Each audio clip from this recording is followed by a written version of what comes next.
Hey movers, shakers, and the stuck but curious.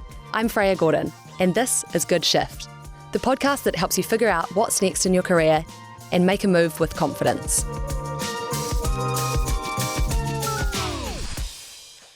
Meghana Dhar had the dream tech career. Harvard MBA, Forbes 30 under 30, advising the CEO of eBay, building Instagram shop from the ground up as their first go-to-market hire, and leading brand partnerships at Snapchat and working with some of the most influential brands like Skims, Coachella, and Elo. Whew, there's a lot going on there. But by now you know that's not why we're here today. Because if Meghana's career was still on that trajectory, we wouldn't be having this conversation about good shifts. Meghana's shift, unlike many guests that I've chatted to, hasn't been out of her field of expertise, but out of working in a corporate setting. So on the agenda today, we're diving into the behind-the-scenes reality of what you don't see on LinkedIn, when her career tipped on its head in 2023 and the personal losses that piled on top. We're talking about what it's like when your career chooses for you that it's time to make a change, how to handle the shift phase and just not knowing what's next, learning to accept no longer having the titles that have come to define you, and how to rebuild when you choose to start over and build your own thing. But we're also getting tactical. Meghana is going to break down what's actually happening in tech right now, spilling the tea on tech, as she would say, how to stay relevant as AI pushes forward, and if you're feeling like your job might be threatened by AI, and what it takes to start or transition into a tech career. Meghana is now advising consumer tech and AI businesses, sharing digestible AI insights through her platform, The Tea in Tech, and keynoting at global summits. And we're here today in the studio in San Francisco, where she has just come from a Microsoft conference where she's been speaking. So Meghana, welcome to Good Shift. I am really excited to have you here. I'm so excited, Freya. This is going to be such a great conversation. Such a good conversation. And as I said, you've just come from, I think you said it was the second biggest tech conference. Yeah, behind the Microsoft Salesforce Ignite. one. So I was trying to book a hotel here in San Francisco, and it was near impossible because the city is booked out for this. So it's a big deal. I probably should have warned you about that, like the traffic and the hotels. Nightmare. Yep, they both got me today. Okay, so we'll dive in. Obviously, you guys can hear that Meghana has a lot of history and a lot of amazing jobs. So Meghana, take us back to the beginning. Walk me through your career path. Where did it start and where has it led you to? Yeah, well, I'd say that my whole life have been very achievement oriented. I think that was kind of a defining trait. So that's kind of how I treated my career too, more like gotta do the next thing, gotta do the next thing. And I did it. Like I kind of, I'll start actually a little behind in college. I thought initially I would go to law school and become a lawyer. But I started off at Visa and then moved to eBay in corporate strategy roles. And that's kind of more traditional analyst stuff, M&A, analysis and deals, stuff like that. And actually applied and got into law school and deferred for 3 years because I started really enjoying the work and decided, nope, not going to be a lawyer. I think business. And so kind of that's the course I ended up taking. I went and pursued my MBA after 2 years at eBay, and then kind of just followed it afterwards. Next job, next job, next job until very recently, and that's kind of been the trajectory. And can you talk us through those initial jobs, sort of what those involved? What were you doing at eBay? How did you end up going to do your MBA at Harvard? And then what followed from there in this terms of the specific roles? Honestly, again, it was just like a very traditional thing, right? Okay, like the first job out of college is going to be analyst. I, at the time, thought strategy and M&A sounded sexy, honestly. I was just like, that's the coolest thing. I don't want to do marketing. I don't want to do finance. That sounds cool. That's literally why I did it. I liked it too. And I think, after I decided law school wasn't for me, I worked with corporate lawyers on the M&A side and I thought their jobs sucked. So I was like, oh, I do not want to be that. So that was kind of a big X. And then a lot of my colleagues at eBay were MBAs. And I was like, oh, you know what? I think that's the right one. And so I applied to one school and I was like, if I go get my MBA, I want to go to Harvard and that's it. And I went to Harvard. I got in. And I think the MBA, for those of you that don't know, it's a very it's kind of like a pseudoscience, right? You're not really there for a JD or a specific skill. It's really for the network and the experience and like broadening your horizons. I say it was 2 years of partying, but it was just like an amazing, incredible experience where I met so many friends, learned so much about the world and business. And I think it opened up a lot of doors for me. So yeah, I ended up there by fluke kind of because I decided no on law school.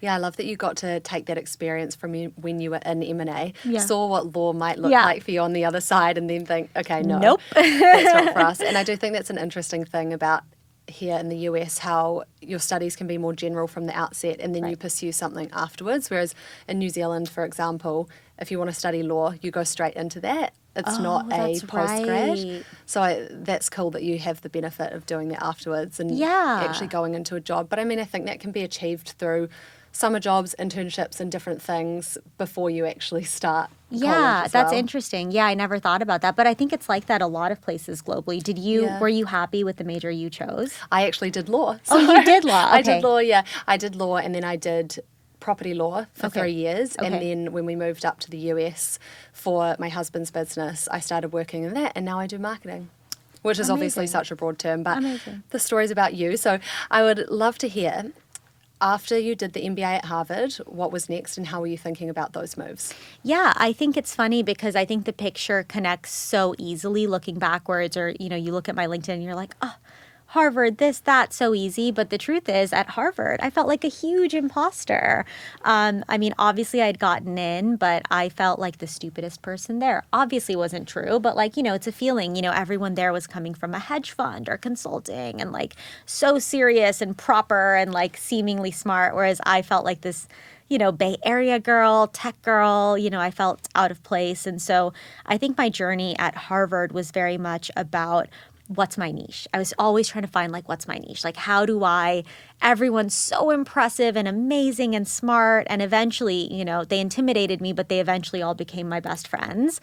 But what's my niche? And I think I found that niche was, it's tech, but not like deep tech. It's consumer tech. That's what I was good at. And at the time, I'm really into fashion. I love shopping. I love commerce. I had spent time at eBay, obviously, so really knew that business. So it was really around the social part of tech, consumer tech, and then also the e-commerce part. So I'm like, I think that's the special sauce. Like, I think people come to me with questions about that. I think I'm good at that naturally. And so I decided that's the path I could pursue. And when you were figuring out what you were good at, was that a self-exploration process or were you asking other people and collecting outside data points as well? I think it's very self-oriented, but I was taking in data points like, what do people ask me about? People always were asking, like, what do you think about this? Instagram launched stories back then. Like, what do you think about that? And so it kind of like I think you can always see what people think, what people want to ask you about is often like what you're seen as the expert of or whatever. So I think that was like my data point was people were asking me a lot about tech and consumer tech. And so then post your MBA, you'd sort of figured out what niche you wanted to go into. What happened next? Yeah, so it's funny. I wanted to get kind of a non-traditional job. I was keen to kind of do a startup and do something in this e-commerce. At the time, this was 2017. At the time, it was kind of a budding space of e-commerce, omni-channel retail, like this new social shopping space. And I joined a startup right out of school. I basically convinced them to give me this job of the director of partnerships, which really, they didn't even have the job. Unfortunately, within 4 months, the company went under. So it was like the classic Silicon Valley disaster. And I was like, shit, what did I do?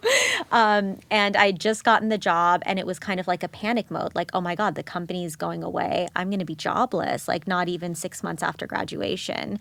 And luckily, like pure luck, Instagram came knocking. So they were starting the shopping product. And it initially began as Facebook Marketplace. And they were trying to layer in pure shopping, B2C commerce onto that on Facebook and Instagram. And they were looking for someone to lead partnerships. And so since I had been at eBay and since I had been at this retail startup, I got very lucky and they found me and they're like, hey, we'd love to interview you for the role. And so I think I was still on severance from that job and I had like a month left and I got the job and I was like, whew, I'm good. And it ended up being the job that probably changed my life the most. Like, it was an incredible time to be at Meta, to like build a product, glamorous, fun. It was everything. And so it was a very lucky break for me. That's amazing, and so cool how they came to you. That just must have been the most insane feeling at the time, having a company like Instagram approach you, especially when you're in panic mode. Totally. Yeah. And I mean, at the time, I think Instagram had a little more sex appeal in 2017. I feel like now it's so big, but back then it was small, and it was still like kind of the cool new app. And at the time, I think I took it more out of shit. I got to get a job. It works. I feel like I didn't even get how big the potential was. And yeah, I was there over 4 years, and it was just a life-changing job. And like, I'll always think I learned how to really work at Meta, and I learned a lot about deeper tech and working with, technical people at Meta. I learned everything at Meta. It's an amazing place. And then what was happening after Meta? How did you make that transition? So I was at Meta about 4.5 years. And I think the thing with Meta is it's an incredible place, but Instagram started growing really quickly. And I felt like I was becoming more of a cog there. And I just wasn't sure. For me, the next jump would have been director. And I didn't know how long it would take to get there. And so I was kind of itching around, but I loved my job. But I was just kind of like looking passively. And then the next job also came to me. The hiring manager reached out on LinkedIn, and it was for the global head of brand partnerships at Snapchat. And that was actually the dream job. Like, immediately I was like, wow. I was no longer really a Snapchat user because it was already really young by then. Yeah. Like, you probably remember we all had a Snapchat For moment sure, yeah. in like 2016, 2017. But then it got really young. But just the opportunity to like they wanted to recreate kind of Instagram in a brand presence, a creator presence, and they needed someone to do it. And that would just require me going to some of the most exciting places and events in the world and cutting deals. And I'm like, yeah, sign me up. I'm leaving Instagram. Like, it was a dream job. Oh, wow, that's incredible. Could you give us a little bit more detail around exactly what you did at Snapchat? Because it's fascinating. Yeah, I mean, it was literally, I always say that, so for Instagram, I was like product partnerships, right? I was leading partnerships for the product, which was shopping. For Snapchat, it was just lead it. Like, I always say it was make Snapchat cool again. Like, that was my remit, So it was like, okay, Meghana, like, what are the key cultural moments you think we should be at? And like, throw money at your problems and like, let's have a presence. So, I was at every single fashion week. I did, oh my God, the glory days. I did New York, London, Paris, Milan, like every season, just like going there, having a Snapchat presence. We did some cool activations where Snapchat was on the runway with Aloe and different things like that. I sponsored Coachella, Revolve Fest at Coachella, just a lot of, key cultural moments where we thought our audience would be. And it was just so cool for me because I was in that phase where I was in my conquering phase. I wanted to conquer, like, do everything. And so I think I did that. And then I know my skills are very much the deals, the partnerships. Like, I love doing that. So it was like the best of both worlds. I was just jetting around the world and cutting deals. Like, I look back and I'm like, what was my life? Like, it was like black car, deal, event, Paris fashion. It was just like boom, boom, boom, boom, boom. And it was amazing. It sounds like you really thrived and enjoyed your jobs at Instagram and Snapchat. But now you're not in those spaces anymore. Yeah. So what happened after that? It's one of those things where I think if you had asked me 5 years ago, I would be like, I'm never leaving corporate. I loved it there. It's not like some of you probably listening are like, oh, I hate my job. I'm miserable. I hate corporate. I have plenty of friends who are like that. I was loving it. I was like, living my life, flying around, eating the free snacks. Like, I loved it. But it was situational. It was like, I think that everything I'm doing now is purely almost reactive in a way to just a series of events that happened. And I think the biggest thing was at Snapchat, the company was not doing well. I built this entire global team and I had to lay off most of the team, which was very like traumatizing and difficult within a year. And writing was on the wall for me. So I think it was like kind of you're faced with this choice. Like, do I really invest in this and just take the job, just knowing that, in 6 months I'm probably out? Or do I kind of take a big bet? And I went with the latter. And so can you talk us through that time of transitioning out of Snapchat, did you know what you were going to do next? You had this big glamorous corporate career in one of the world's most renowned and sought after companies. How did you manage to let go of that and think about what was next for you? I mean, it was, again, one of those things where it wasn't really a choice. It was so obvious, right? Like, if I had left Snapchat at that moment, I was going to get a really great package. So I knew I was going to do that. Yeah. Now, the next question after that was, I had another offer at TikTok, which was a lot of money and another you're great. ticking them all off. All of them. I mean, that's like, and it's so funny because that's who I was. I was always like, I got the job, I got the title, boom, boom, boom. And so that made the decision tree even harder though, right? Because it was like launching shopping for TikTok in America, which would have been a great opportunity. Or, go on this weird, wild journey where it's like, I have no idea what the outcome is. And you're going to love this because you're like a fellow LA girly, but I went to We Care Spa, if you know what that is. I've heard of it, yeah. I had a Reiki healing session. I love. And obviously, like, people hate on Reiki, but it's like one of those things where it's just a meditation, right? It's like you think about like what your values are. And I think that time in my life right after Snapchat, it was really about, suddenly it's like I had awoken and I'm like, I have to be really intentional about what's next. And I had this visceral reaction to the TikTok job because it was the exact same thing I did, not at Snapchat, but Instagram. It's launching shopping. And I genuinely didn't believe that that's the future of tech. I thought it was going to be boring, honestly. And I was like, I don't really want to do this again. I've done it for the two coolest companies. Like, TikTok's amazing, but do I want to do it a third time? Or I had this itch at that point, like, it's time, not even an itch. It was like a deep feeling that it's time to like take a chance. It's time to like jump off the cliff, and just see who catches me or where the wind takes me. And so that was the like trust I had I wouldn't say it was complete trust because it was a journey, but it was the feeling that no, it's time. It's time to take a risk, and that's why I did it. So Reiki and a little bit of journaling. Nice. Okay. And I feel like it's a very brave thing to do. You have this amazing career path set out ahead of you. Obviously, the risk you're taking is that it might not work. And yes, you can go back to these different opportunities, but obviously there's this TikTok shiny opportunity there for you at the moment. And who knows where things are going to go next. So can you talk us a bit more deeply through this thought process? Like, it all sounds so easy in hindsight, looking back, and things have worked out really well for you where you're at now. But talk us through those sort of really tough moments of, grappling with whether you're going to stay, whether you're going to go, not knowing what's next because you didn't have that lined up, from what I understand. Yeah, I didn't. And I actually was at We Care, I remember, when I was still interviewing with TikTok. So I didn't have the offer in hand, but I made the decision then, even before that, saying that I'm not going to take it, even if I get it. And I can't really say what drove it, but it's just, I think I do a lot on my gut, even though it seems, which people have told me that, like, I have this shiny resume and I've but actually I do everything not strategically, but based on my gut, truly. And it was my gut. I was like, I also, it was a weird time to work for a Chinese company. There was the culture felt a little intense, but I think I didn't want to do the same thing for a third time. So I think it was really about, my gut was telling me it's time to take a chance. And again, I didn't know what doing my own thing would look like. I didn't know that it would be content now. It was advisory for a year and a half or more. So I think I didn't know what it was, but I knew what I felt like doing. I love that you're talking about going with your gut. It's actually a really common theme that comes through with a lot of the guests.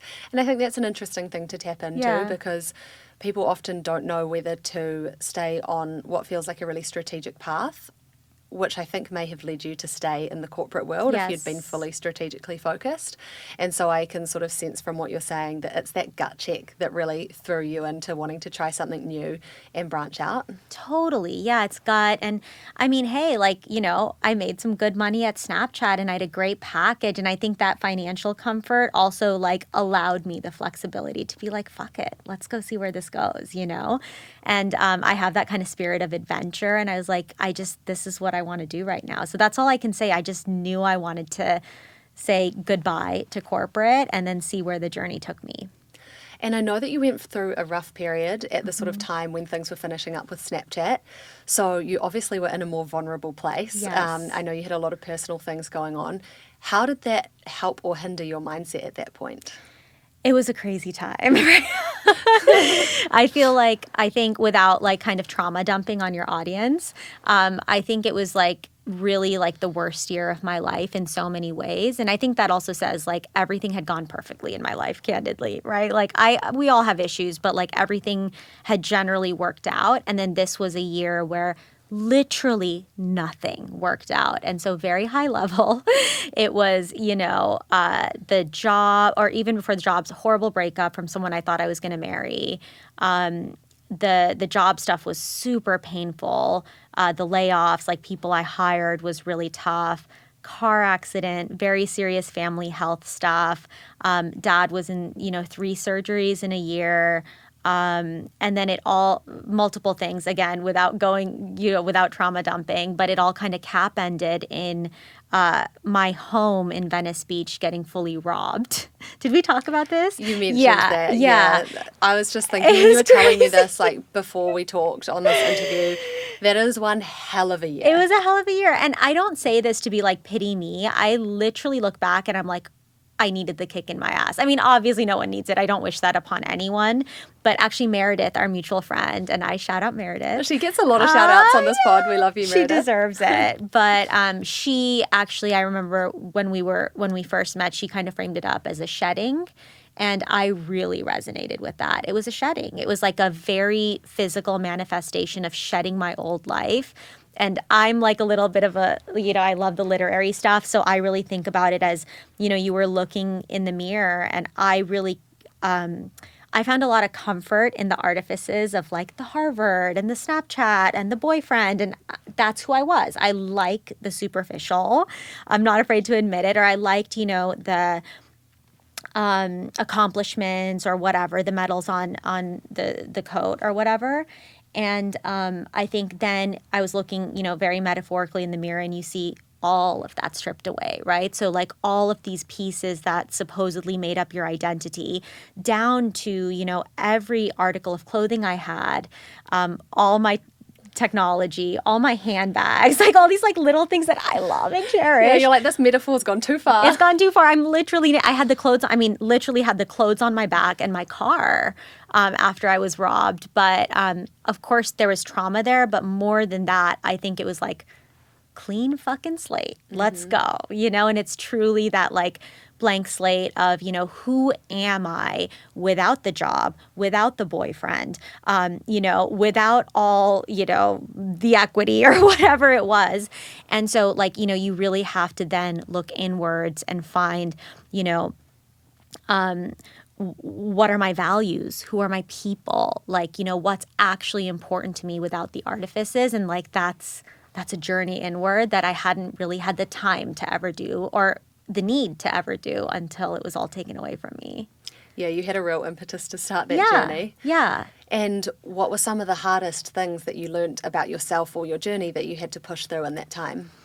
I think I took a lot of comfort in the accomplishments. I think I leaned a lot on the status or, the stature that I got from the jobs. And, I placed a lot on the superficial. And I'm actually not saying that in a negative way. I think that's just who I was. And like, I still love fashion. I still love like an expensive handbag, like whatever, I'm not like Buddha now. But, I think that moment, like it always sticks with me when I literally just had like my handbag, my car keys, my bag, and my clothes. And I'm like, okay, I've lost everything now. Now what? And so I think it really forces you to be like, okay, who am I? And where do we go from here, Meghana? Because it's just you and me, baby. And how did you then manage to look forward from that? And quickly to your point as well about the superficial things, I think it's amazing that you can admit that and say that out loud, because I feel like majority of us feel that way. I feel like most people here listening would kill to have these titles at Instagram and Snapchat and all these different bits and pieces. So, that's a really raw and honest way to talk about it, because it's how we're all feeling, Totally. And it's amazing that you went through this process where you were able to sort of stop and take a look inward and see what was really important. And I do think that all these good shifts that we talk about, that is a huge part of the process. Like, what are my values? Who are my people? And like, what do I actually need and want to do to go forward? Totally. Yeah. I think for those of you listening who are like, oh, I just want that title or that job, all I can say is, I was hanging out with a lot of very high net worth people, celebrities, people who like ostensibly had made it. And honestly, I just felt like now I look back and I realize it was also empty because there was just a difference in values, a difference in like people who, you can accomplish so much, but not really know who you are. And I don't know, like, I don't think that means as much. So I think it's like titles are one thing and like accomplishments are one thing, but doing the self-work and knowing who you are, not many people do that. And if you don't do it, to me, it can go away very quickly and not mean anything. I don't know if that makes sense. Yeah, totally. And it's also, you've made it very clear, it's not that you're saying that those jobs aren't great because you had an amazing time there. But I think that's sort of what we're looking at in the shift. A lot of people, they do have that fun in the corporate and have that high-flying lifestyle, whether it's like in, some sort of big job in the city and you get to go out for drinks and there's a lot of work parties and that's great. But then it comes a point where you're like, okay, I actually want to find some more fulfillment in my working life. That's been my fun tick. That might have been my party or at work tick. Like I might have been climbing a certain ladder tick. But is this how I want to go on? Is this what I want to be doing when I'm 50, a director or a partner of this company? Or do I sort of want to reassess and see how to go forward after this amazing time? I always think that I just avoided my midlife crisis. Like people get that at like 40 or 50 and like I just got it early.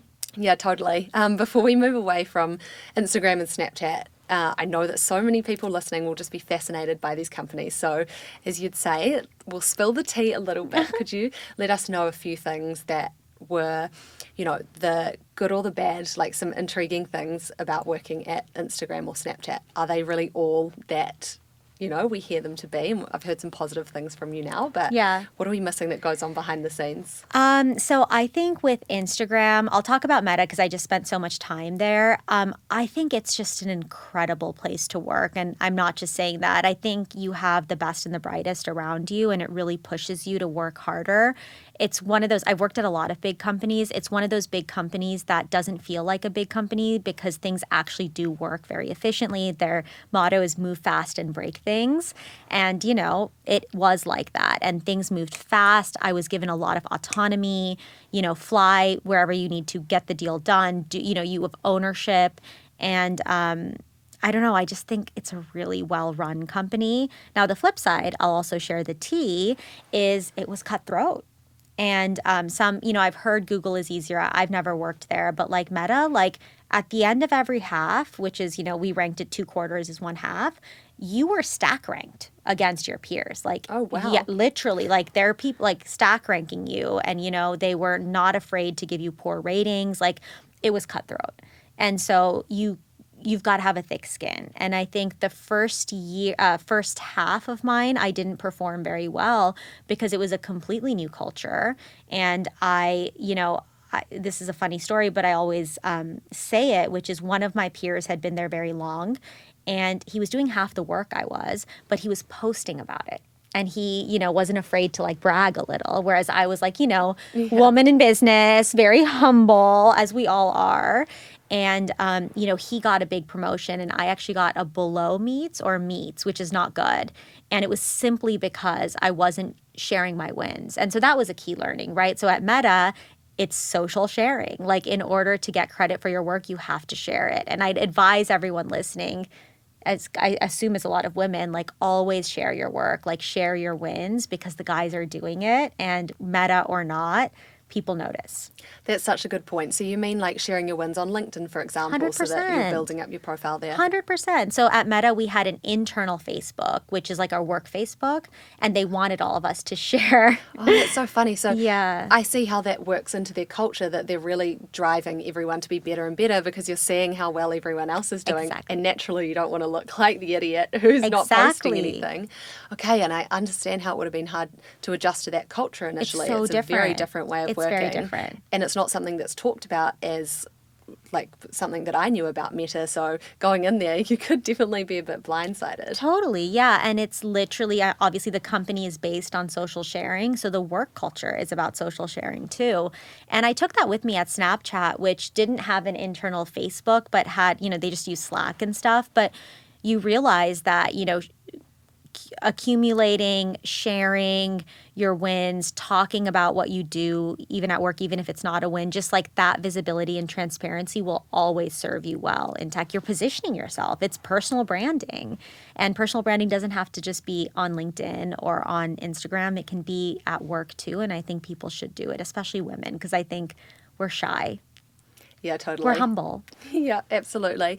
And I think that segues nicely into, it sounds like you obviously knew how to build yourself a personal platform by that point. It had been drilled into you by your job. Yeah, and that's as a good you point. say, you'd been taught to work really well at Meta. I love that because I think that I learnt to work really well at my first job. Yep. And that's helped me carry through to my next one really well. But all to say that by the time you went into doing advisory, you've probably built up a really good personal profile. So when you're going into advisory, it's the type of thing where you need to have some credentials and something behind you, things to look at.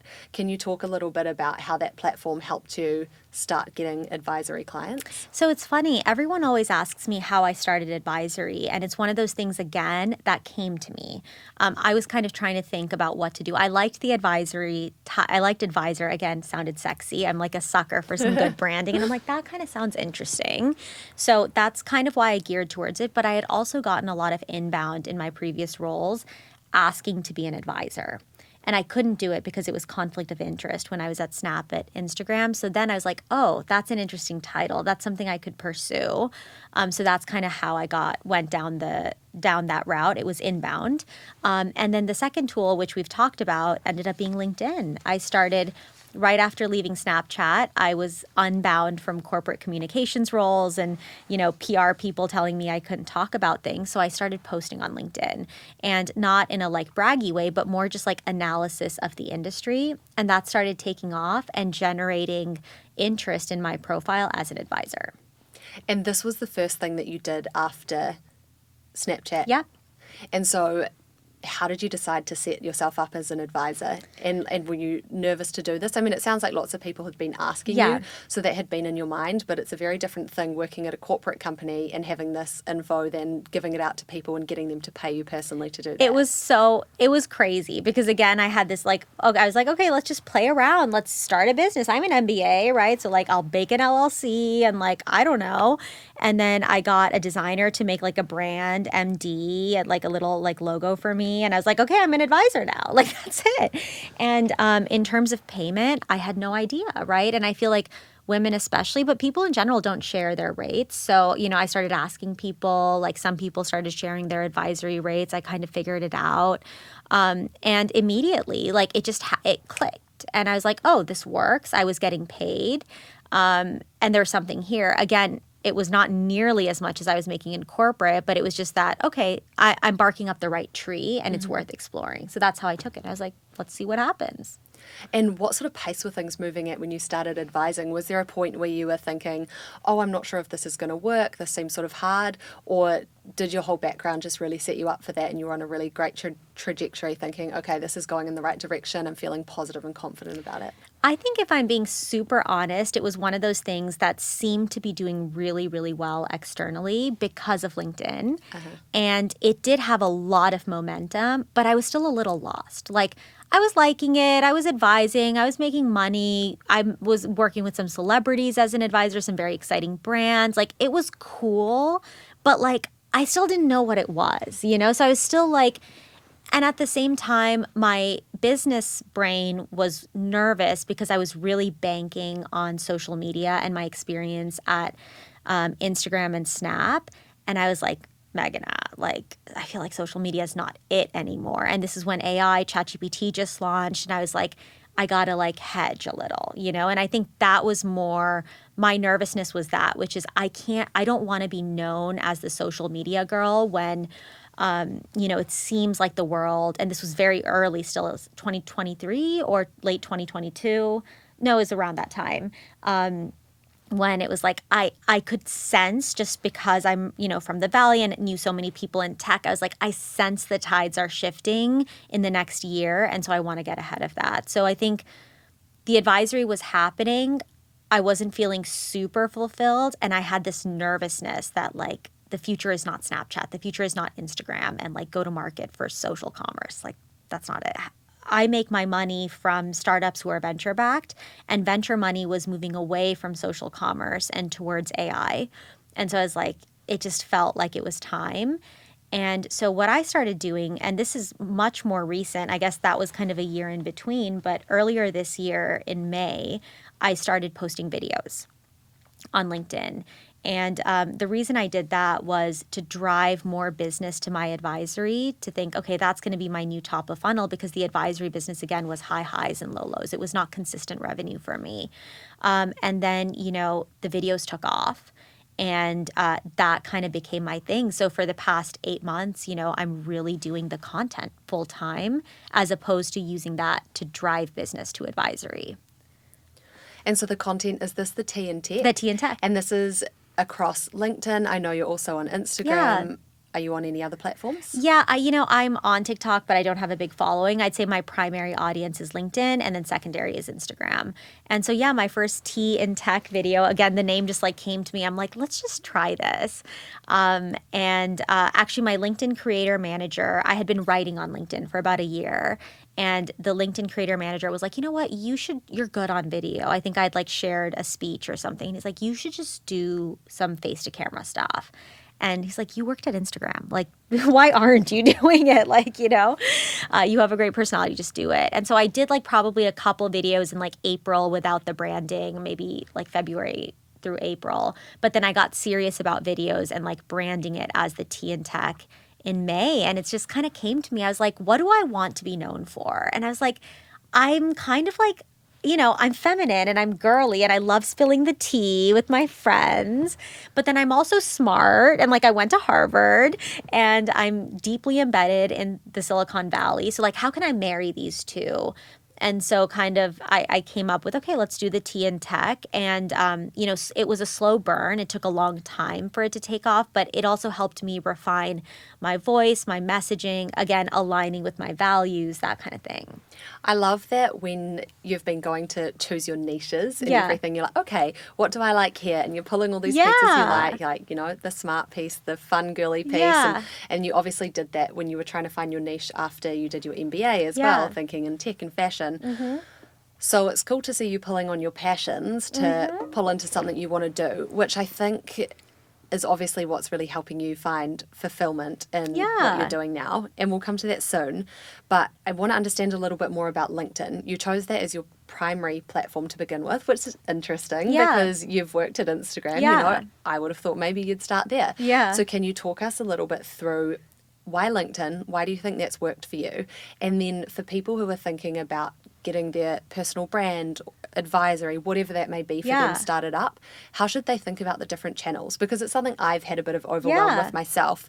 I'm like, okay, I've got the podcast, cool, that's on podcast platforms, but now when I'm working on the rest of it, is it YouTube, Instagram, LinkedIn, what may that be? So I'm really interested to know how you think about it and how LinkedIn has worked really well for you. So it's funny. Yes, Instagram was my life for 4.5 years, and I like onboarded so many creators and worked with the biggest brands on Instagram. But it's funny, when I posted on LinkedIn, I didn't think of myself as a creator. I was just like, I'm sharing my professional thoughts on an industry, right? I was typing things out, like blogging. And so I think it's like a little bit of use case for LinkedIn. It was just more professional. I wasn't doing videos at the time, and more like sharing my thoughts on the industry. I actually do have tips for your audience, because I just had a meeting and actually a video with the VP of product at LinkedIn where I asked her this. Oh, great. And so her kind of advice, and so my advice to you is, if you're nervous about LinkedIn, first of all, just do it. Don't be nervous. So if, video performs better than text for me, but if video is too much, just start with text once a week, easy peasy. And, I have friends who have posted consistently on LinkedIn for, once a week for like a year, and they've seen their audience significantly grow. So it's about consistency, I think. But eventually moving between text, photos, and videos, like all three of those are going to be like the sweet spot. And yeah, I mean, LinkedIn is amazing. It's where your professional network lives. People are higher intention, serious, curious. So I think you get a really different vibe on LinkedIn. So I'm all for LinkedIn. I love it. This is a plug. Absolutely. Do it. It won't, like, good things happen to those who post on LinkedIn, is what I say. Even if it's cringe, just do it. Okay, that's really great to understand, because I do think a lot of people naturally, if they're building their own business or doing their own advisory consulting, whatever that may be, they think to Instagram first, just because I think that's what's in so many of our heads, like in this age group that a lot of us are in. But then LinkedIn is obviously the professional piece of that, right? Like, you're not necessarily going to go out and put certain things on social media in different professions. Well, LinkedIn is obviously some form of social media, but the more traditional, like posting your photos and videos. So I like thinking about LinkedIn in that way. It's interesting that you said once a week. I'm interested to know what your thoughts are on the Instagram side of that, because I know people say you have to post every day to start building stuff. The once a week feels so much more achievable for LinkedIn. Like, that's a good amount, that's you know, especially people who are doing other things, like maybe still working their other jobs and trying to build something on the side. What about on Instagram? If you've started to build some like amazing following and great success with your engagement and everything with the Tea and Tech on Instagram, how have you gone about building that? Because like the thought of starting at 0 followers it's on hard. either platform is really daunting, It's but hard. especially on Instagram, because people look at the 0 followers and you have no credibility. Yeah, exactly. So with Instagram, they do say daily. I think like even though, but I actually just talked to my creator manager. I now have one at Instagram, and like 3 times a week is fine. So it doesn't have to be every day, but the more you post, the better. It's like TikTok. So there's that. This is what I used to tell brands 4 years ago at Instagram, but also my creator manager recently told me collabs, not just brand collabs, but working with other creators, right, to build your audience and build theirs together. So that'll really help. And yeah, don't be afraid. I think the cool thing, the difference between Instagram and LinkedIn is that the Instagram algorithm works more like TikTok, where you can just push a bunch of stuff out and it'll show it to the right people. Whereas on LinkedIn, I don't know. I feel like I'm a big LinkedIn like cringe person. Like, I love it. I'm pretty cringy, but I will not post every day. I just feel like it's too much. It's my entire professional network. Like, it's too much. And the algorithm works differently. For on LinkedIn, what are some core tips that you would give people if they're thinking about starting out their advisory or consulting? They've decided to go out on their own, and you had to like distill it down to 3 things. What would you tell them to focus on? I think one is like, don't do the clickbait on LinkedIn. They are changing the algorithm so that stuff doesn't work. They are also changing the algorithm so that engagement pods don't work. So that was a big LinkedIn hack for a while. So that stuff doesn't work. The LinkedIn algorithm prioritizes depth and seriousness, right? So don't like bullshit your audience on LinkedIn. Like, make it intentional. And so what I'd say, so that's one thing, make it intentional. Second, to start off, a lot of people have asked me this, tell people your story. I feel like that's really easy. Like, hey, I'm making a transition, and like talk about the transition. Talk about what your career history is. Brag a little. Not in the like, okay, one thing I hate is that I'm so thrilled to announce. Like, don't do that. But like, be vulnerable and share. And that works, right? And then 3 is the stuff that really worked for me is I did the whole personal sharing thing, but I really stuck. My strength is like industry analysis. So like, whatever your niche is, like, think about that. And think about it as a service to your audience, not about self-aggrandizing, but like, how can I serve my audience and how can I drive value for them? And that, I think, is the key to LinkedIn. Okay, that is really helpful. Thank you. Now I'm going to flip it. And what would be some key things in terms of Instagram? For Instagram, I'd say quantity, not over quality, but yes, quantity.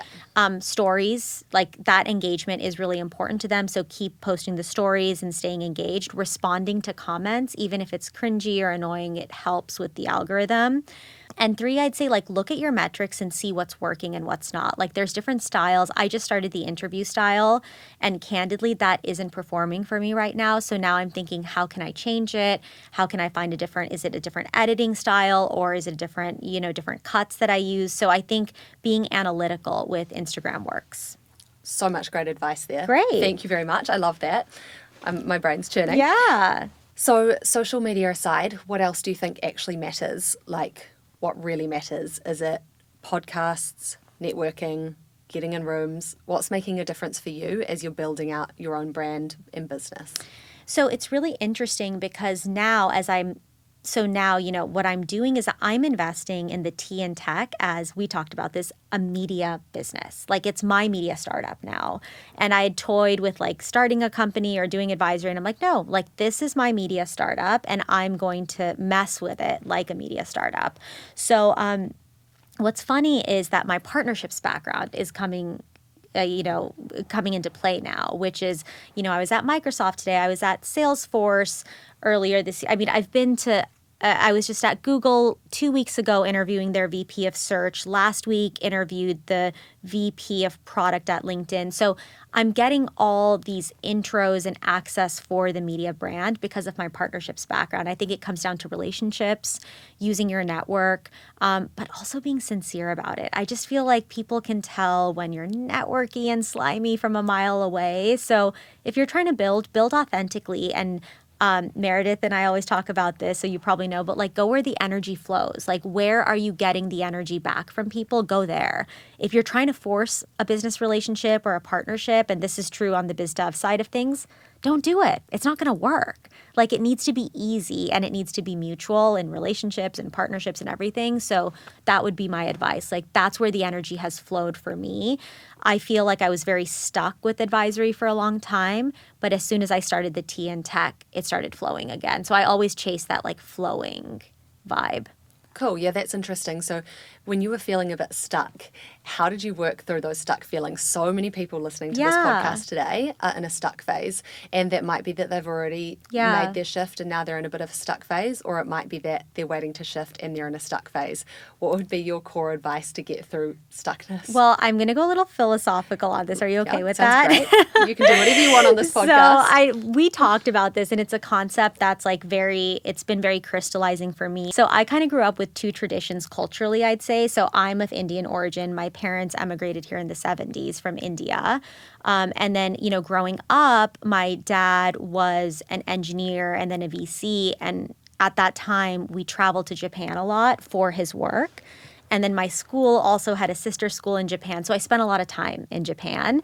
So Japanese and Indian traditions are kind of very core to my belief. Really beautiful culture mix. Right? So random. Yeah. Like I'm probably the only brown or one of very few Indian people who speak Japanese. Like that's my second language. I love that. So I think there's like two concepts that as I was going through this shift that really stuck with me as I started, the introspection and really thinking about kind of the philosophical traditions and kind of values that I want to follow in this next path.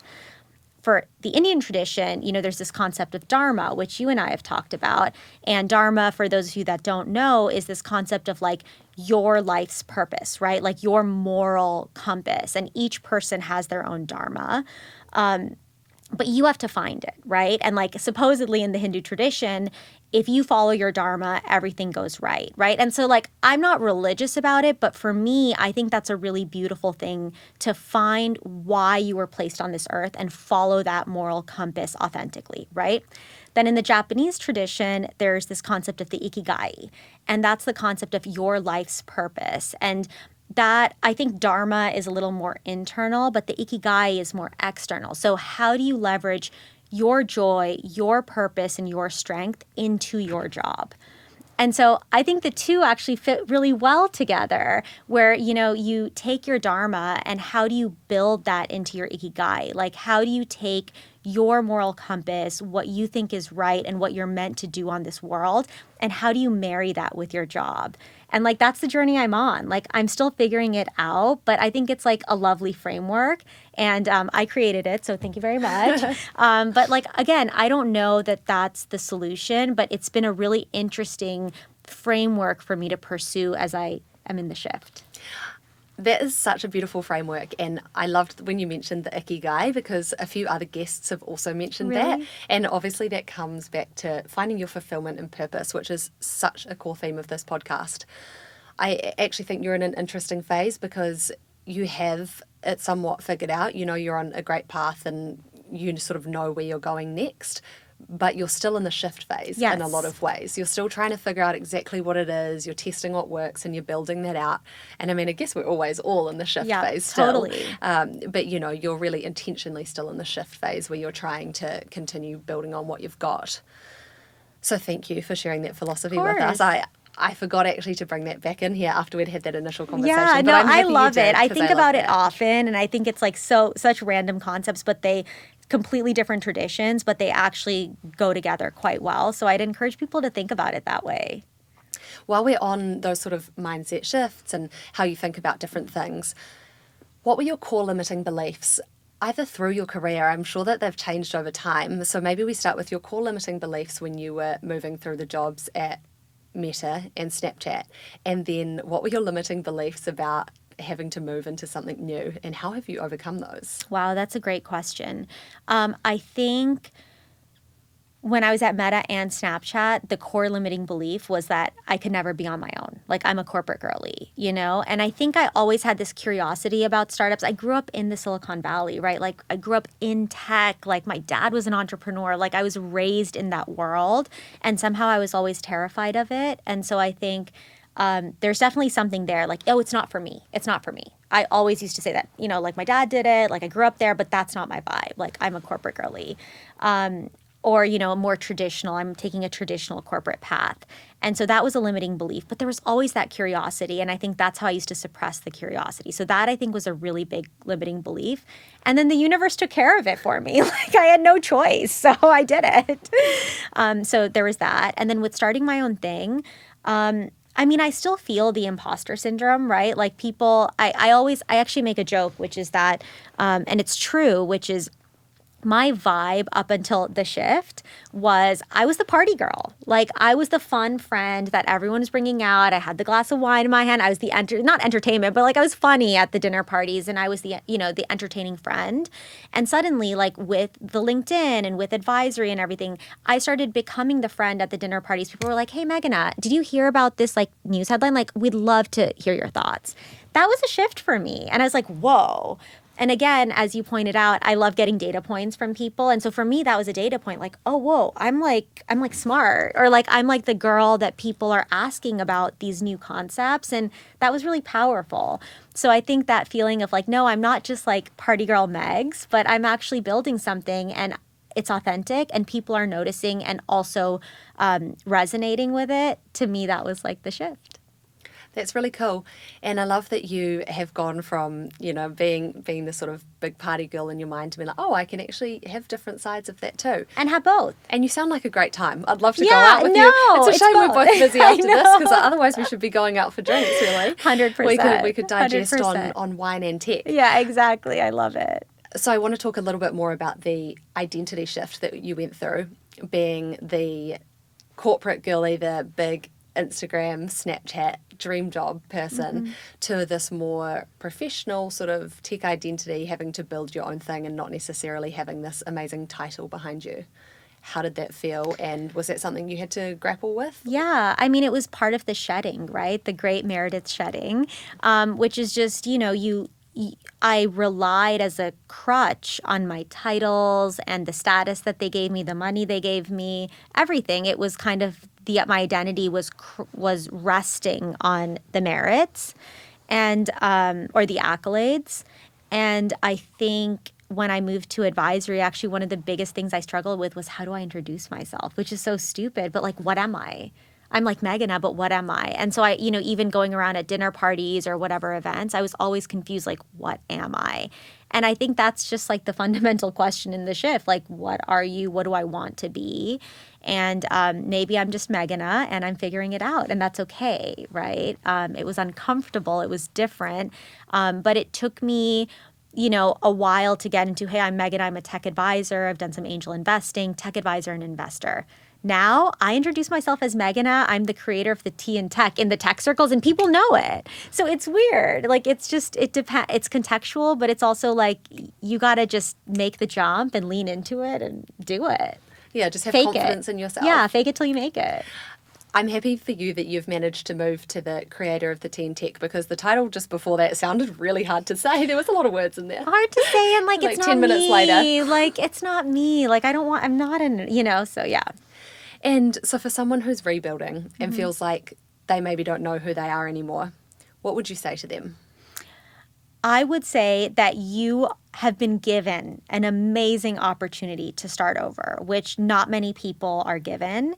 And I think it's going to be like a really magical process for you. But what you do have to do is you have to lean into it.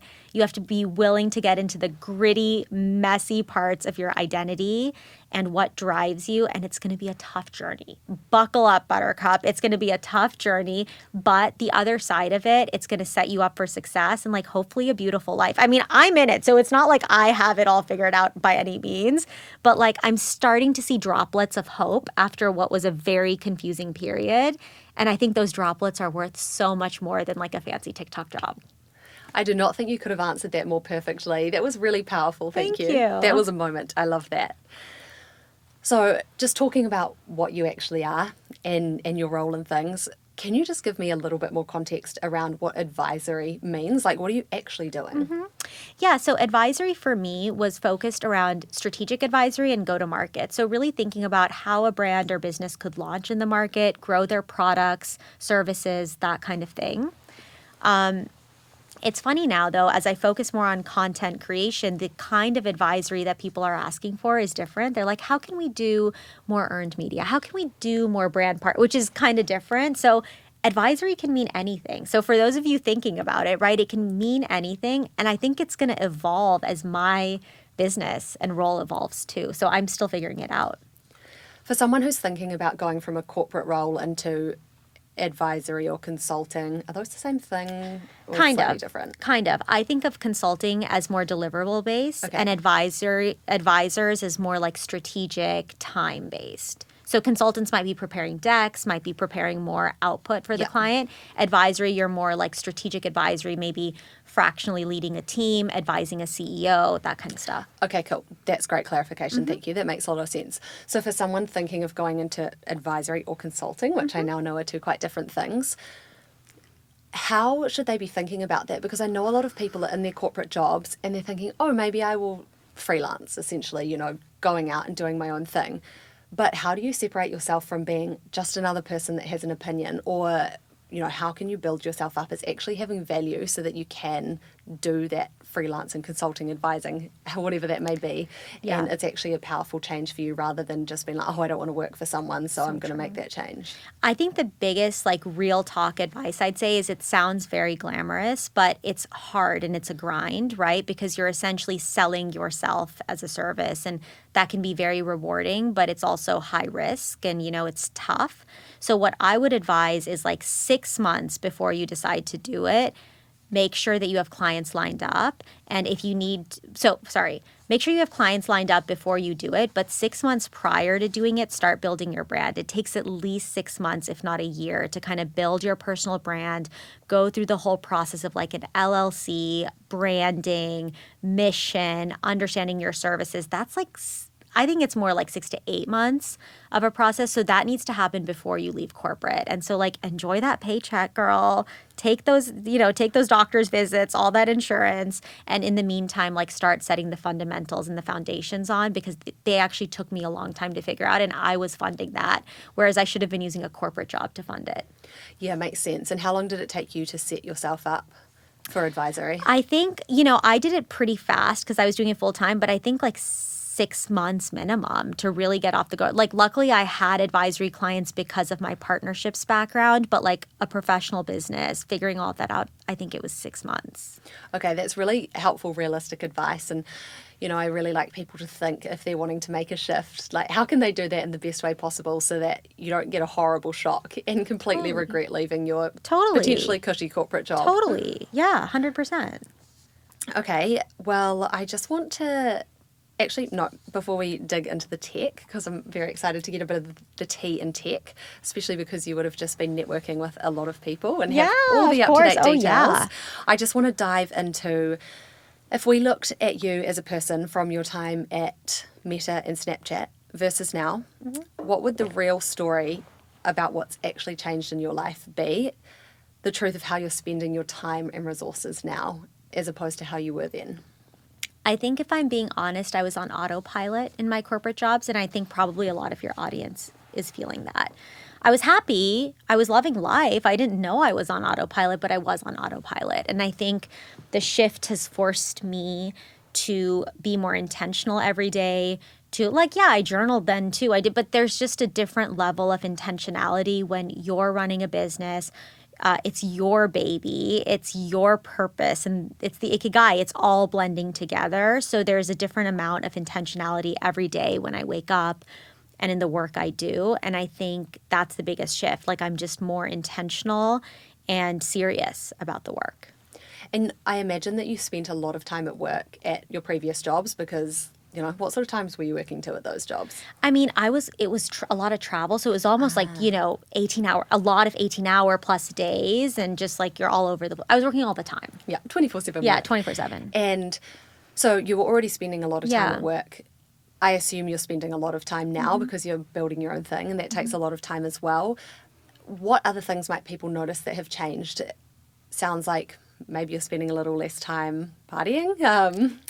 Maybe Definitely. not. I'm like lame. Like literally all I do is like Netflix. Oh but my gosh, I feel the same. Yeah, maybe but we're just getting old. what other things would people be seeing that have changed in you as to how you're sort of living life now? I mean, I really think that the whole thing with the shift, God, I'm loving your shift branding, the good shift. But like with the shift, it just every part, for me, I used it as an excuse to recalibrate everything. And like, I love this stuff. I'm like a self-improvement junkie. So it was just a great opportunity to be like, what are the aspects of my life I really want to improve? And so, you know, one thing was, I think I was a bit, if I'm being honest, I think I was a bit arrogant, and rightfully so. I had achieved everything I dreamed of. I had gone to the best schools in the world, all these things. I mean, I wasn't a toxically arrogant person, but certainly I was arrogant. So rethinking that, right? Like, how do I want to show up? You know, how do I want to show up for my friends? What kind of friend do I want to be? What kind of partner do I want to be to the person I date eventually, if ever, hopefully ever? Come and find her, guys. Do you have any friends? Ready to mingle. And, you know, what kind of daughter do I want to be to like, how do I want to show up for the people in my life? How do I want to show up for my clients? You know, again, I'm a self-improvement junkie. So one of my big challenges was I wanted to get really into fitness. I'm a Pilates junkie. So how do I like really take my fitness and my health to the next level? How do I health hack to the next level? And just like really figuring out what I want to do in my life to set me up for when I'm in my 40s or 50s, and just like, that has been a lot of like life planning and like intentional life planning. That's really nice, and I like that you raise health as well. Yeah. Do you feel like you have a bit more mental space, I guess, to Yeah. focus on that now? I think so. I always worked out my whole adult life, but I think now it's a different level of intentionality. It's like I'm doing this for my future kids, or for, you know, when, you know, I see my parents aging. So when I'm older, I want to, you know, be strong. And also, yeah, just like, I mean, this is going to sound cheesy, but it's true. Like, I'm very keen to pursue excellence. And like, if that's in my body, that's in my relationships, like whatever, I really want to strive towards that authentically. So that's like one of the values that I'm working towards. And I think that ties in nicely with a question that I like to ask all my guests. How has your definition of success changed over time? So like to me, success was checking the boxes. It was, you know, is the resume right? Is the guy right? Is the job right? That was success to me, because those were the structures I was raised in. Now I'm like the exact opposite. I'm like, when I size people up, I'm like, how are you a good person? You know, what's inside? Like, okay, cool, you went to like Stanford, but like, let's get into it, you know? And I love, now it's the opposite. I love going deep. I love understanding a person more. And to me, that's success. Like, you know, how are these people showing up? How am I showing up? Am I making up? For me, it's like my metric is, am I making a positive impact every day? Like, that's my metric. That's beautiful, and I think you're going to find the right type of person with that sort of outlook. And if you were to recommend a podcast or a book, you said you're a self-development junkie. Yeah. A podcast, a book, or any resource really that might help the listeners who are thinking about making a shift. Maybe they're stuck. Maybe they want to start their own thing. So anything in that realm. Oh my God. I mean, I go really, like, I'm a little dark on the fitness stuff. Like, I love, like, David Goggins. Like, I know he's, like, really dark. Honestly, like, no, I have read those books and I am, like, obsessed. I'm like, you're a crazy man, but I respect you a lot. Exactly. And I want to take little pieces of you are an insane person. that. I do not want to be friends with you, but but like you motivate me. Tim Grover is another. I worked with some athletes as an advisor, and they recommended him. And he was a former coach, I think, or coach or something to Michael Jordan. A lot of like self-improvement stuff from him.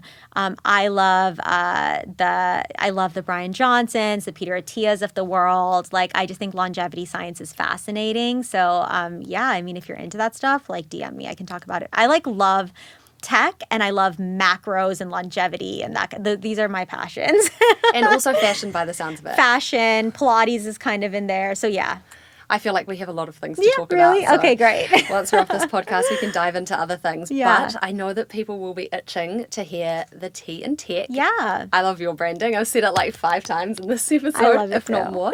So fun. Okay, so there's a lot of anxiety about AI taking people's Yes. jobs, and probably rightly so. So if someone is genuinely worried about that, what do you think they should be doing right now to stay relevant? So I've gone through a journey on this. I think like 6 months ago, or even a year ago, I was saying, AI is not going to take your job. AI is not going to take your job. You just learn AI and you'll be fine. I think I can certainly say now AI is taking jobs. And I think I was actually interviewing 3 Microsoft execs this week, and I was pushing them on it because I think we in tech need to admit AI is taking jobs. Like, there's a company here in SF called Meghana AI that is literally built on the premise that it wants to eliminate white collar jobs.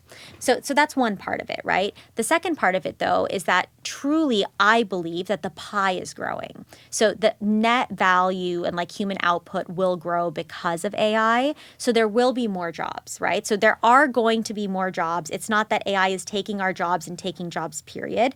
The problem is there's a chasm to cross there between the jobs that are being taken and the new jobs that are being formed. And I don't know if this is getting too complex, but I think this is like a free will thing. This is where I stand. It's that we have to recognize our free will, and we need to start thinking about what those jobs are going to be in an AI future. So if you're worried about your job getting lost by AI, maybe it will be. Like, let's just admit it. Now you take ownership for how you can upskill, how you can reskill. Is there a world where you can architect an AI system where maybe you are a mechanic? Can you work on robots in the future? Like, you need to start taking that ownership. Now, that's not to say companies shouldn't. Companies also need to take ownership for reskilling their workers, upskilling them, and protecting them. This is a transition, but I do think that we all need to take accountability, and you need to get smart now, because I think, you know, all of us, your audience, they need to start getting smart about AI and figure out how they can win in that world versus wasting time being nervous about it. That's my harsh truth. That's my tea. No, that's amazing. And let's say you're a lawyer or accountant for simplicity's sake, and you're sitting there hearing this thinking, okay, there's a high chance AI is going to take over my job. We can talk about that in a second as to what jobs might be most at risk. And you're saying that they need to take ownership, which is great. But what are they supposed to do to like start upskilling? They're like, does that mean I need to learn ChatGPT better? Like, what does that mean for them? Or does that mean like literally going into a completely different field of expertise on the side to bolster their experience? No, I actually don't think, like, yes, accounting, you know, is going to change and the looks of being a lawyer are going to change, but lawyers are not going away. Accountants aren't going away, but the best lawyers are going to know how to offload a lot of their work to ChatGPT or to a legal AI assistant, right? So I think it's actually about how can I be the best in my field by pushing all the annoying, busy work to AI and leveraging the tools so I can shine in other areas. So I think figuring out as a lawyer, like, what are the tools that will help me read the briefs, summarize what I'm not going to pretend to know, so that outsourcing that stuff so you can focus on your magic spot, you know, your sweet spot of like where, you know, your strengths are and where you can shine. I think that's going to be the trick. So understanding the tools, figuring out how you can shine as a human and offload everything else to the AI. And then also for some of you, like, I think I'm a great example of this. Like, I kind of took ownership and I'm like, fuck, social media is not the future. I still don't think it is. And I was like, I need to become an AI girl because I am a tech person, but I need to start talking about AI and I need to follow my curiosity on AI and take my audience there. So I think, yeah, if it means a pivot or if it means shifting, yeah, do it. Do it now. Like, don't be afraid and rather do it quickly rather than waiting another year. And are there any industries in particular, like the more common ones, that are looking like they're really about to be taken over by AI? Or in the near future, if someone's about to study something, or they're just in their first years of that job and they're thinking, oh, I'm not sure that I'm totally obsessed with this. It's good for them to know, okay, well, maybe now is the time to make a pivot or start thinking about where else you might want to build your skill I mean, set. there's like a common theory, right, that like comp sci is going away as a major and stuff, that AI is going to take it. I mean, I don't think so. I think comp sci is just going to evolve, right? It's going to be not about the kind of code that you output out, but instead how you leverage AI to get the right code out, how you architect your systems instead. So I think they're just going to change. But I love saying this because I'm a humanities girl. I was a political economy major. I think the humanities are going to take off because that's something AI can't do. AI can do a lot of what a doctor can do. It can do a lot of what an accountant can do, a lot of the lawyer stuff that we talked about. But like communication, I think, is going to be more important than ever. Your personal brand is going to be more important than ever because AI is going to automate everything else. So what's left is our humanity. So I say like double down on your humanity. Like think about your personal brand because that's something the robots can never take. I really like that. So that's also thinking about, how are you showing up as a human? Like, what are your interests? Not just being like, I'm fully focused on work 100%. Like, I don't have any other outside interests going on. Because if we're talking about showing up as your best self and being a human, and, we mentioned earlier being like real and authentic, I think is really trending at the moment because people are like sick of everything that's got quite Totally. fake. Then like, how can you come back to that? Because that's going to help you in networking. It's going to help you show up as someone that's actually valuable for other people to connect with. Whereas like the AI, that's what it's really lacking. Totally. Like AI brings us all to the lowest common denominator, right? On our text, our communication, everything, right? So how do you stand out from that? So a good example is I get so many DMs on LinkedIn a day, and most of them are AI generated, and I ignore it. But then there was actually a Berkeley student who reached out recently, and it was like clearly a college student writing, which is so unusual these days, but like clearly like an authentic note that she wrote without AI, like looking things up and asking a genuine question. I responded right away. And that wasn't like for me, I wasn't trying to be a douche. It's just like that's our natural instinct as humans to connect. And how can I connect with an AI message? So yes, AI can write your emails and it can ostensibly take your jobs, but I think the winners are going to be the people who know how to authentically communicate, who fine, they can take something written from AI, but how do they make it personal? And how, that this human connection, I think a premium will be placed on human connection as opposed to it being commoditized. That's so helpful. And I really like the way that you're thinking about that. It gives hope, because the there's one hope. thing we can all do so well is be humans. Yes, we're so good at it. So lean into that for sure. So if someone's listening to what we're talking about thinking, I need to get smarter about tech, maybe AI, but they don't know where to start, where would you send them? What should they be reading, watching, following? Yeah. I mean, literally, I get this question a lot, like my favorite AI tools, all of that. All you need is ChatGPT. Love. Okay. Yeah, all you need. Like, ask ChatGPT how to use ChatGPT. Like, I do everything on it. And like, you don't need a document reader. You don't need a writer. You don't like ChatGPT does everything. Just start there. Like familiarize yourself with that.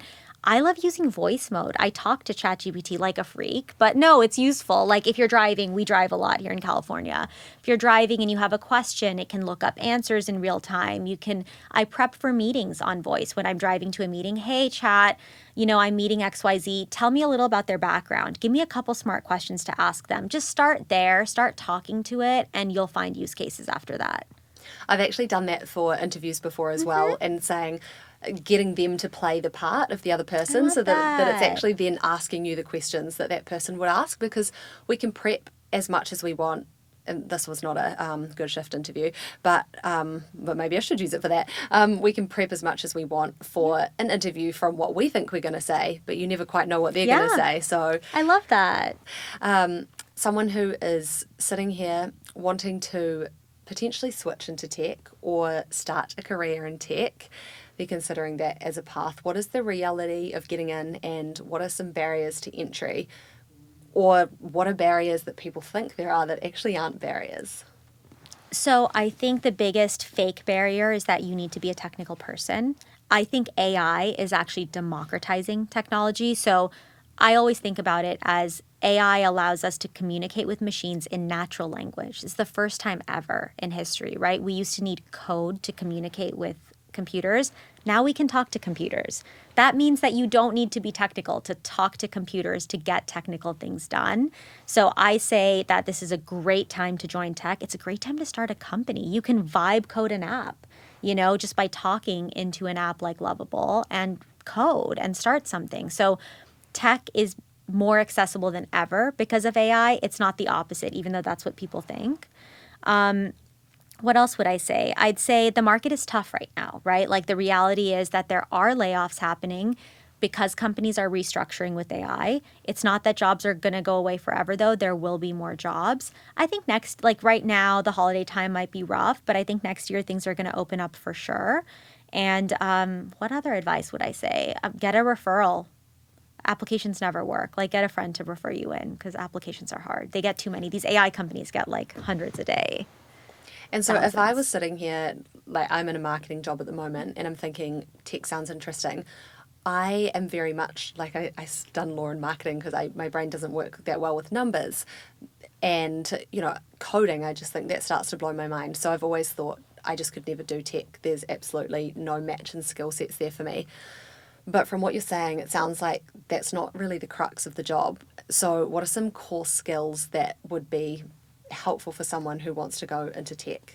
I mean, obviously, like it goes back to the ChatGPT of it all, right? So just like some basic AI use cases, just understand AI at a high level and maybe even some, like if you're in marketing, right? Like understand some of the marketing AI tools just to get a sense of what's out there, right? It's not changing marketing as we know it. It's just a tool to make it easier for you to decide how to allocate money or, read analytics and stuff like that. So I think just understanding that one level of how AI can impact your field will really help and put you at an advantage in getting the job, but also at the job. Okay, great. And last question to wrap up. What is one thing happening in tech right now that most people are sleeping on but shouldn't be? Ooh, I like this one. I'm really into robots. I love robots. So I think robots are so exciting. It's called embodied AI, right? So AI in an embodied form. But like the funny thing is, and I'll probably do a tea in tech on this, is everyone's talking about the humanoid robots, but they're like actually really useless. So the robots you've seen with 2 legs, they're completely useless. They can't even climb stairs. They're very immobile. The center of gravity is all messed up. So like the robots that are actually useful are the ones with 4 legs. Those are actually robots that can like do work in warehouses and even in our homes in the future. But the whole 2-legged robots thing, they're super awkward. They fall. They're not going to destroy us. Like, guys, like these things can't even climb stairs. Like, you're fine. It's giving me R2-D2 vibes. Yeah, from exactly. Star Wars. Like, they're just like, these things don't work. But it's like getting a lot of press. But yeah, don't worry about the robots coming for us. And where can people find you? Where can people learn more about you? And where can people follow along with the Tea and Tech? I'm Meghana Dhar on LinkedIn. And on Instagram, I'm just Meghana, Meghana. And yeah, tune in for the Tea and Tech. I try to post 3 to 4 times a week. As per your advice. As per my advice. That's amazing. Thank you so much for sharing so many insights about both your personal journey and then, this corporate space you're in and now tech, which is such an exciting space. And you're the first person that I've talked to who's actually in this space, which is great. I think we're on episode 20 now, so I feel like it's very fitting as we move into the new decade of Good Shift that we're starting it with I tech. love it. Thank you so much for coming on.